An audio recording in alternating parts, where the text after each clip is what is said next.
Sebelumnya terima kasih banyak dok atas waktunya pada pagi hari ini. Jadi agenda pagi ini ada pembacaan referat, laporan kasus, jurnal dan portofolio dok yang akan dibawakan oleh saudara Bagas. Saudara Bagas bisa silahkan untuk share screen. Oke. Tapi dok izin share screen dok untuk memulai dok. Ya, silakan.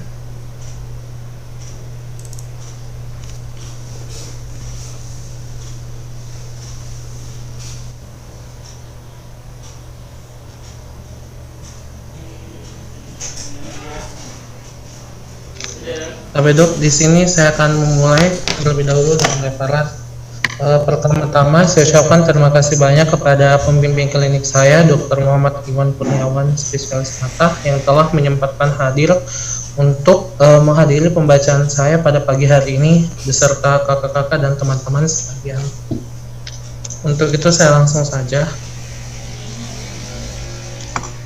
Untuk di sini referat saya dengan judul retinopati hipertensi. Untuk pendahuluan, retinopati hipertensi hadir dengan temuan sekunder yang hadir pada organ penglihatan akibat peningkatan tekanan darah sistemik. Retinopati hipertensi dan hipertensi saling berhubungan dengan perkembangan dan sifat progresif dengan gangguan yang mengancam penglihatan seperti oklusi arteri dan vena retina, makroaneurisma, dan retinopati diabetik.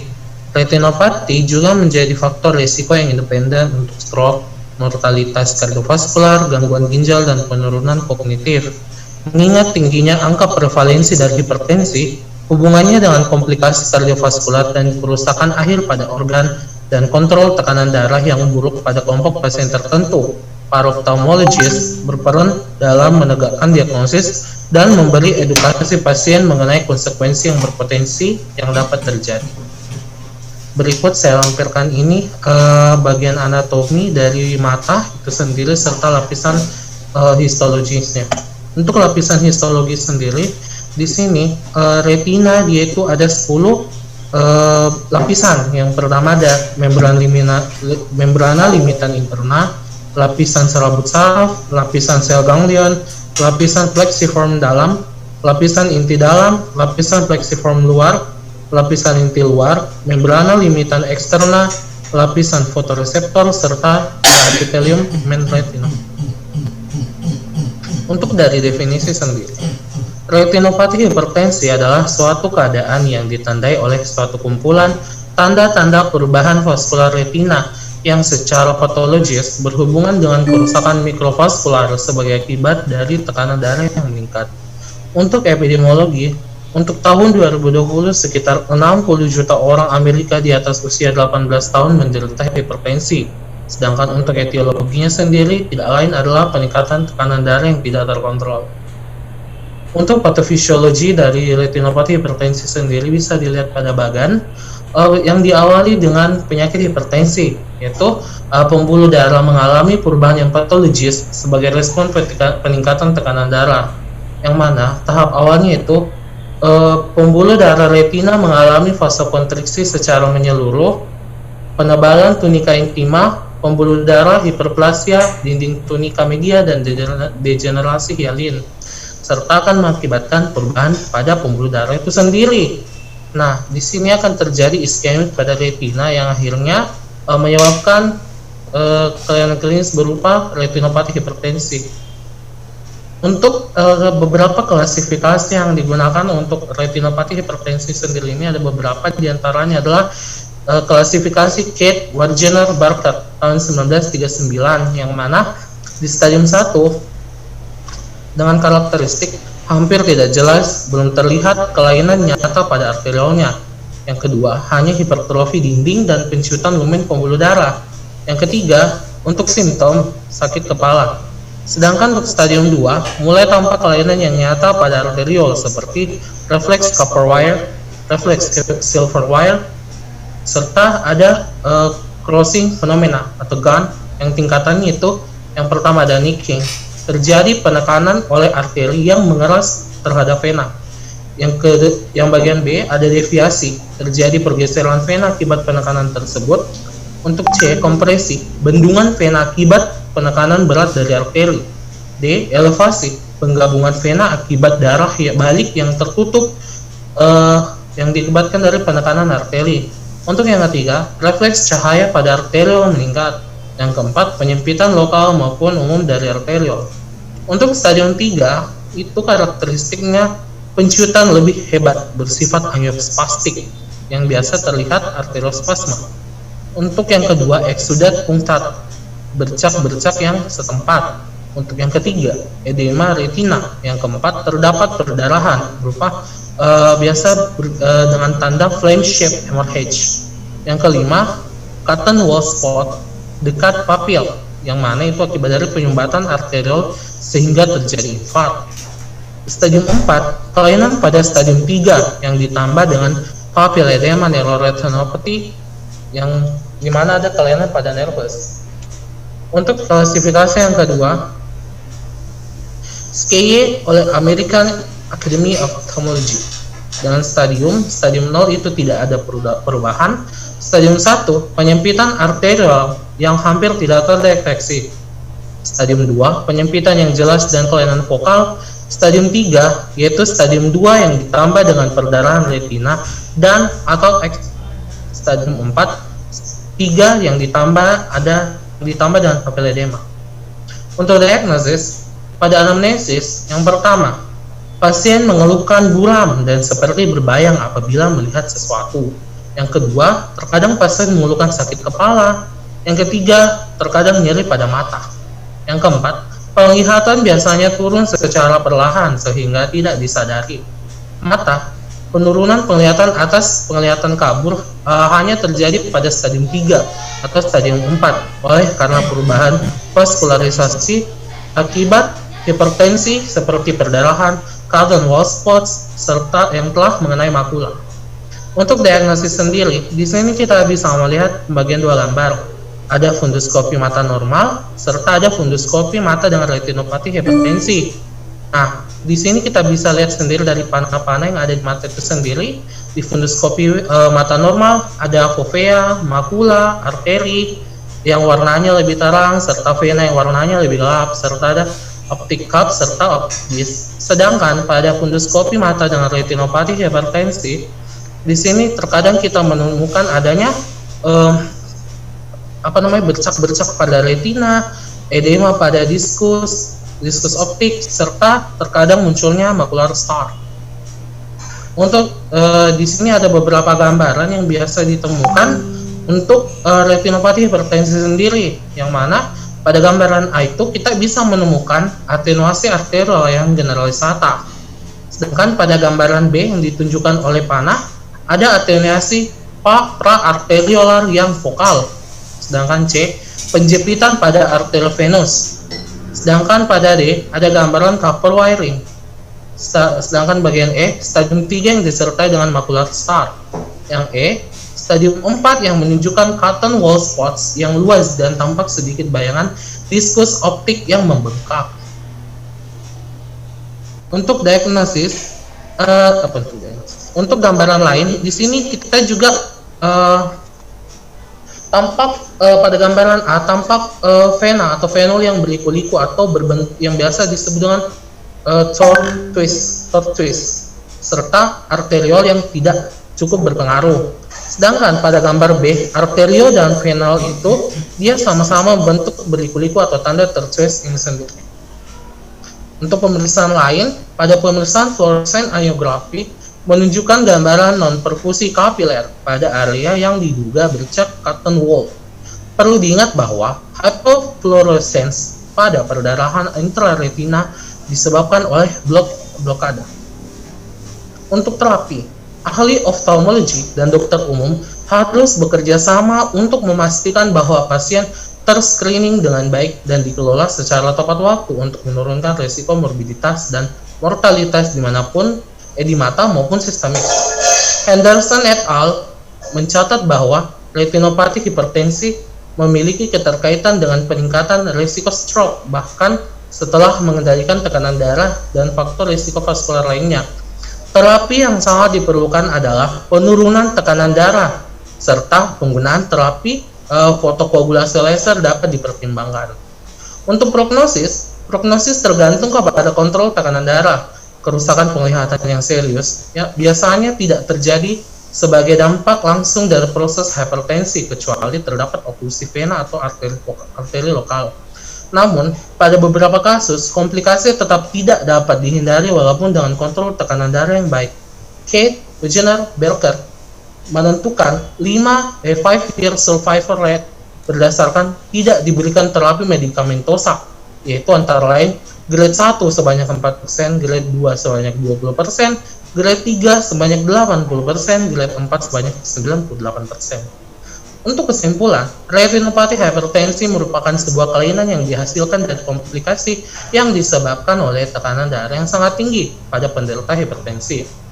Penyakit ini awalnya dapat bersifat asimptomatik, namun semakin lama dapat berubah menjadi bentuk yang progresif apabila tidak tertangani dengan baik, yang akhirnya akan menyebabkan penurunan penglihatan pada pasien yang secara perlahan-lahan namun pasti. Dalam mendiagnosa penyakit ini membutuhkan pemeriksaan yang teliti, dimulai dari anamnesis hingga bahkan pemeriksaan laboratorium.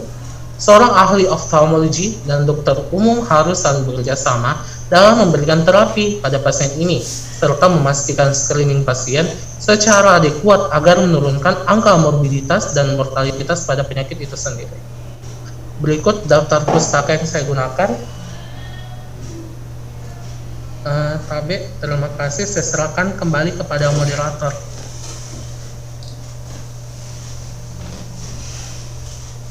Baiklah, itu tadi pemaparan materi tentang referat dari Saudara Bagas. Kepada kakak-kakak dan teman-teman, jika ada pertanyaan dipersilahkan. B, izin bertanya moderator kepada pemateri. Ya, silahkan. Ya, terima kasih atas kesempatannya. Yang saya ingin tanyakan mengenai disebutkan tadi reflex Kapper Wire sama apa tadi, bisa kembali ke klasifikasi Kate-nya.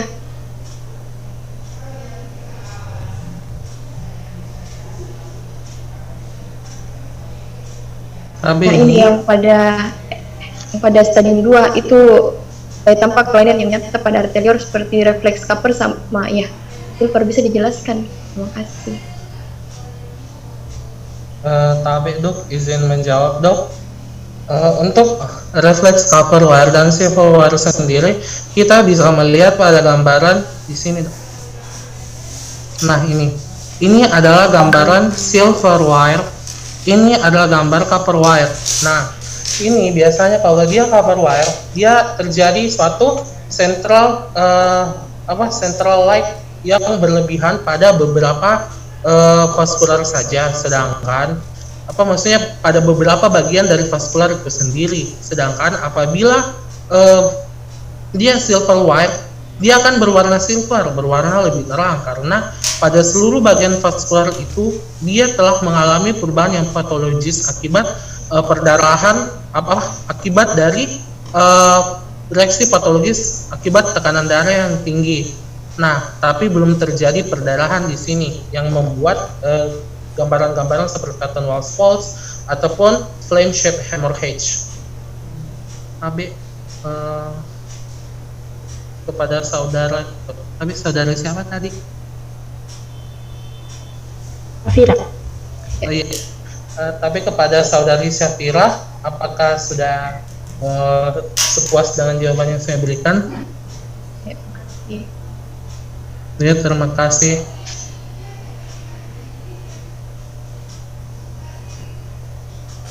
Tapi saya kembalikan ke moderator. Kepada kakak-kakak dan teman-teman, apa masih ada lagi yang ingin bertanya? Kak, izin bertanya Kak. Iya, silahkan Fiskarina. Izin bertanya kepada pemateri. Tadi disebutkan tentang fluorescence test. Mungkin bisa dijelaskan sedikit mengenai fluorescence testnya. Ya, syukran. Terima kasih.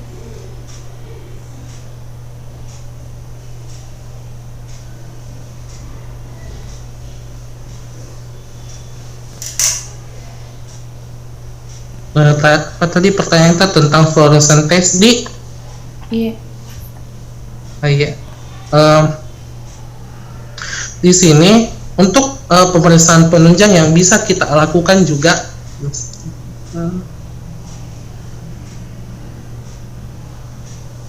yang bisa kita lakukan adalah berupa funduskopi, yaitu angiografi fluoresen. Nah, di sini dia menggunakan kontras berupa fluoresen yang dimasukkan melalui vena di bagian lengan kita.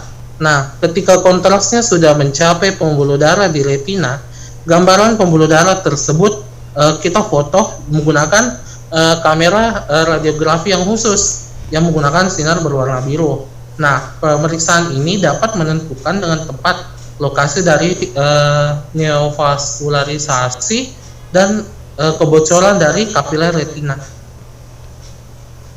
Saudari Fiska bagaimana? Apakah ada sanggahan atau tambahan? Oh iya, terima kasih atas jawabannya. Iya, tapi saya kembalikan ke moderator.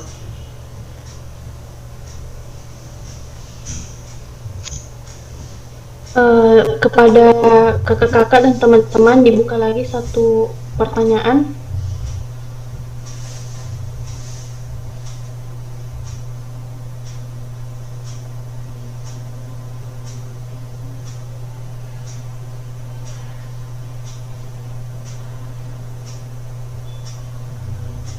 Tapi dok, saya ingin bertanya, tadi kan di sini dijelaskan juga bisa dilakukan fotokoagulasi laser dini. Yang ingin saya tanyakan itu apa manfaatnya dari fotokoagulasi laser di sini ini?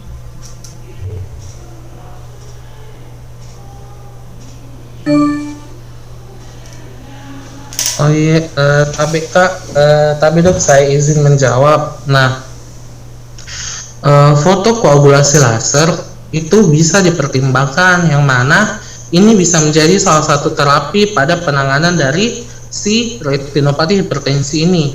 Nah, terapi fotokoagulasi laser ini terbukti memperbaiki oksigenase pada retina di bagian dalam.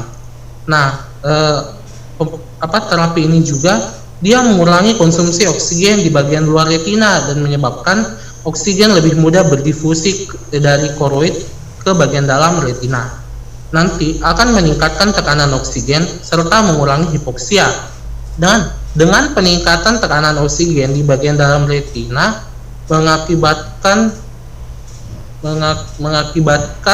mekanisme autoregulasi berupa vasokonstriksi dan peningkatan tekanan arteriol. Nah, ini nanti yang membuat tekanan hidrostatik di kapiler sama venula itu dia menurun. Berdasarkan hukum Starling, hal ini akan menurunkan aliran cairan dari kompartemen intravaskular ke dalam jaringan dan menurunkan edema jaringan bila berasumsi tekanan onkotik konstan. Nah, dengan penurunan tekanan hidrostatik ini pada saat yang bersamaan dia akan juga menyebabkan venokonstriksi dan memendek menurut hukum Laplace dan studi Telstra dan kawan-kawan.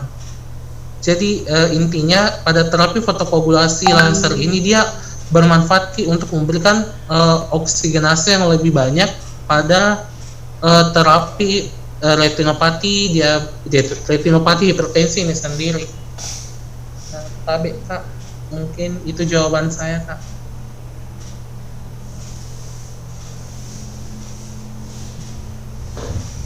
Iya, terima kasih atas jawabannya. Karena sudah 3 pertanyaan, mungkin kita bisa lanjut ke laporan kasus dulu. Iya, Kak. Sebentar. Iya, Mau saya komentari dulu. iya dok. Ini bagasinya videonya rusak atau memang sengaja dihilangkan? Tapi dok, mohon maaf dok, kalau kita tampilkan lewat HP persentasenya dok, otomatis HP-nya videonya itu terberhenti dok. Oh, kamu lewat HP. Iya dok. Oh ya udah, sebentar. Aku pengen lihat mukamu dulu. Stop screen dulu. Iya dok. Stop screen dulu. mau saya komentari tiga pertanyaan ini sama saya komentari ini ya. Bagus ya majunya ya. Ya sayangnya cuma itu, nggak tampak mukanya, kayak pembawa berita di TV-TV itu loh, nggak ada gambarnya. Materinya juga bagus ya, pengenalan. Nah, saya cuma mau tanya aja, nanti kan Bagas dan teman-teman ini di puskesmas sebagai dokter umum, gimana cara mendiagnosa hipertensi retinopati? Dan kompetensi 4A untuk funduskopi sudah diajari belum?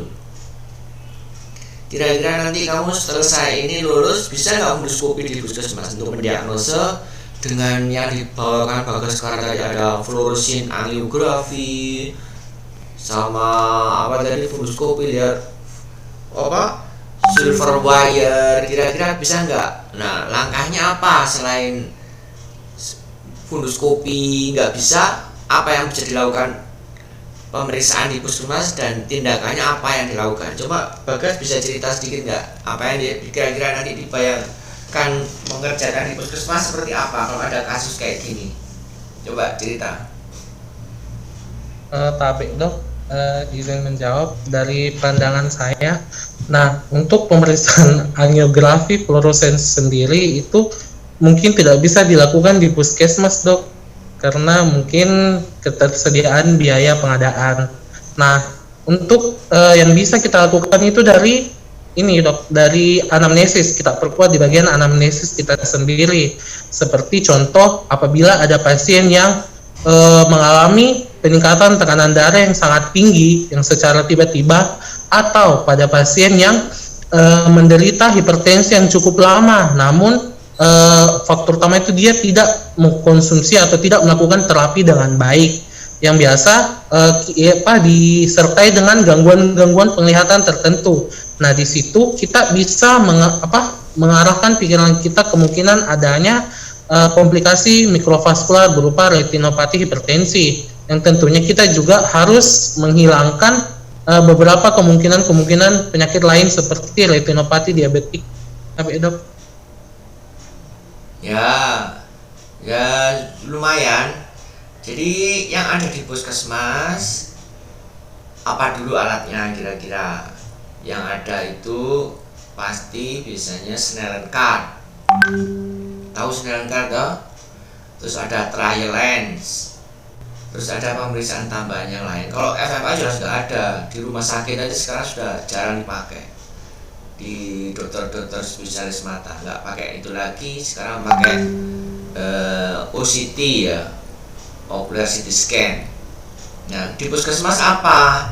Pertama kalian harus kembali ke topik kali ini, mendiagnosanya kabur.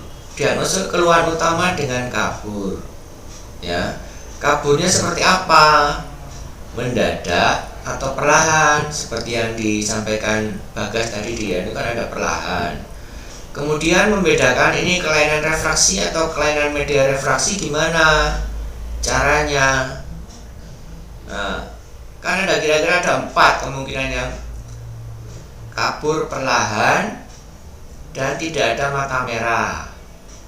Kan ini nggak ada mata merah, nggak pernah riwayat nyeri, merah, ada sekretnya nggak ada kan? Apa kira-kira Bagas penyakit yang mungkin kalau kabur perlahan tidak ada mata merah? Coba. Terus membedakan dengan ini kelainan refraksi atau media refraksi. Apa penyakitnya kira-kira? Tapi dok, kalau kabur perlahan itu penglihatan dengan penurunan perlahan itu di antara lainnya yang saya tahu ada katarak, ada kelainan refraksi yang lain seperti miopia. Terus bisa juga dipakai pemeriksaannya itu Snellen chart dok. Tapi dok, ya, terus gimana membedakan antara kelainan refraksi dengan katarak misalnya? Kelainan refraksi dengan retinopati, baik diabetes maupun hipertensi, gimana caranya? Tapi dok pakai Snellen-Car sama pinhole dok. Pinhole. Gimana? Bisa menjelaskan nggak pinhole itu biar teman-temannya tahu? Gimana prosedurnya pinhole?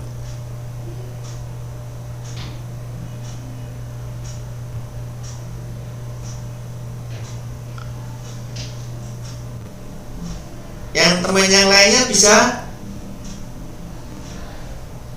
membantu Bagas pinhole gimana?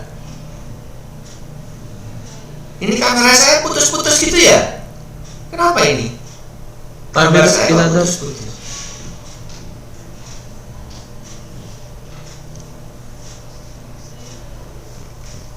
Ada yang bisa bantu nggak pemeriksaan pinhole gimana?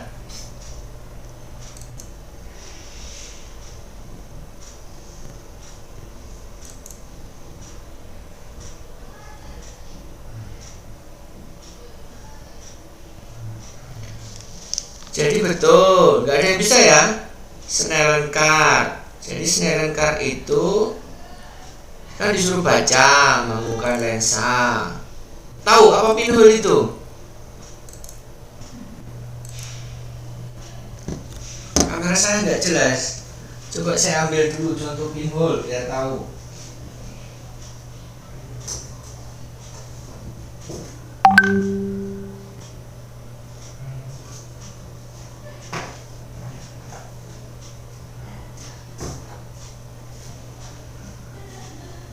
Wah, ini bisa ngeliat putus-putus kamera saya. Kenapa ini? Gara-gara pakai itu. Tapi dok tidak putus dia dok. Enggak ya? Kok deg Iya, Dok. gitu. Frame rate-nya pelan. Kan kalau pakai Snellen-Car seperti ini. Bisa lihat gambar saya ya, video saya. Misalnya Iya, Dok. mata kanan diperiksa. Mata kanan diperiksa, Snellen-Car suruh baca. Dia sampai mana? Pinhole saya hilang. Sampai mana dia bisa melihat? Misalnya nggak maju.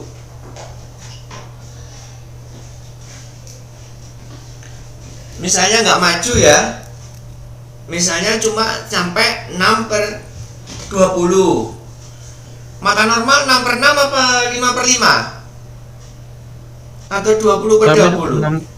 6 Kalau per 6 dok. menggunakan jarak 6 meter, 6/6 itu normal. Ini ternyata setelah baca Snellen-Car dia 6/20. Nah, membedakan dengan kelainan refraksi atau kelainan media refraksi itu menggunakan pinhole. Ini misalnya pinhole saya hilang ini, seharusnya ada lubangnya. Terus ditaruh di depannya mau diperiksa ini, ya, disuruh melihat lubang. Pinhole itu lubang di ini lensanya ya. Lubang sekitar 2 mm ngintip, disuruh melihat di situ. Kalau dia tambah terang, itu berarti dia bisa melihat di bawahnya lagi sampai 6/6. Nah, itu berarti ada kelainan refraksi. Tapi kalau tetap saja setelah ngintip lubang itu nggak ada kemajuan, nggak lebih terang, itu berarti ada kelainan di media refraksi. Media refraksinya apa saja? Apa? Mulai dari kornea. Apalagi terus di belakangnya kornea apa? Lensa dok. Media refraksi anterior chamber, dok. depannya lensa sebelum kornea, antara itu ada Anterior humor chamber, aquos. Ya, humor aquos Humor isinya. Terus lewati pupil, kemudian lewati lensa, vitreous, retina. Nah, semua itu kelainan bukan kelainan refraksi kalau udah di pinhole ya. Itu caranya. Berarti kita harus fokus ke media refraksi tadi, dicari satu-satu. Kemudian kalau lensa ya pupilnya dilebarkan untuk memastikan dia katarak atau bukan. Kalau nggak ada, dilihat dengan funduskopi. Bisa nggak funduskopi? Funduskopi paling nggak minimal harus bisa melihat fundus refleksnya. Kalau katarak itu fundus refleksnya nggak ada.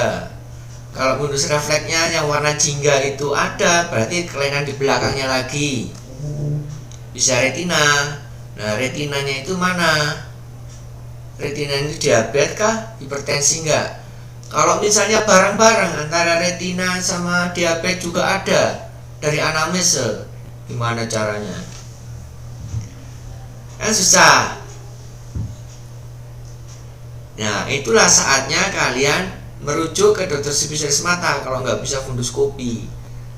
Ya, itu prinsipnya. Sebisa mungkin anamnese dengan pemeriksaan setelah kira-kira retinanya yang rusak, baru kalian cek darahnya, cek sistemiknya, ya. Jadi kalau misalnya nggak ada gula darah, hipertensinya, anamnesis sudah lama apa? Baru saja, itu beda. Dicek juga kolesterolnya, ya.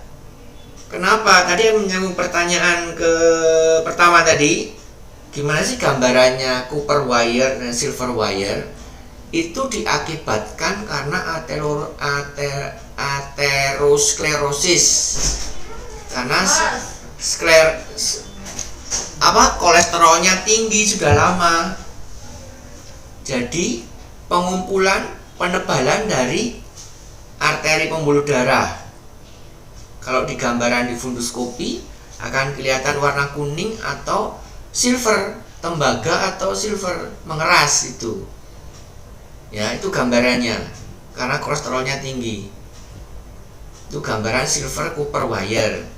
Jadi prinsip retinopati hipertensi itu karena hipertensi yang kronis, penyempitan pembuluh darah arteri arteriol, kemudian tekanannya berusaha menembus arteri yang sempit sampai pembuluh darahnya berlekok-lekok. Sampai tadi tortoise itu sampai menekan berlekok-lekok gitu, kemudian sampai merembes itu ekstravasasi, timbul perdarahan yang flimsip. Seperti perdarahan flimsip itu prinsipnya. Ya. Terus pertanyaan kedua, bukan fluoresin tes ya, fluoresin angiografi, foto gitu ya. Itu sudah banyak ditinggalkan sekarang. Jadi memang betul dimasukkan fluoresin dalam beberapa jam, difoto beberapa tahap-tahap. Kemudian nampak mana yang penyempitan pembuluh darahnya, mana yang venanya lebih lebar, berkelok-kelok, akan kelihatan penyempitannya di mana. Itu. Kemudian setelah itu prinsip penata laksanaan hipertensi retinopati adalah mempertahankan yang sudah rusak biar gak tambah parah. Itu aja prinsipnya. Biar yang sudah ada tidak timbul komplikasi. Komplikasi retinopati karena hipoksia timbul nanti terjadi pembuluh darah baru kalau retina hipoksia. Malah kemana-mana pembuluh darahnya. Makanya dicegah dengan fotokoagulasi. Itu prinsipnya penata laksanaannya. Yang penting sebagai dokter puskesmas, kalau ada retinopati hipertensi dikonsulkan, dikontrol kembali, hipertensinya diturunkan. Baik itu diet, olahraga, preventif promotifnya sebagai dokter puskesmas harus jalan di situ.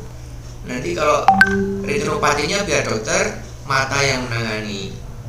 Gitu. Ya bisa ya dicek kolesterolnya, ditensi tiap hari, kalau juga ada program prolanis di puskesmas, ya olahraga, senam. Mungkin itu ya penanganan hipertensi retinopati di puskesmas yang bisa dilakukan oleh dokter umum. Ya. Oke, mungkin ada pertanyaan lagi sebelum dilanjutkan topik berikutnya. Mengerti Bagas ya?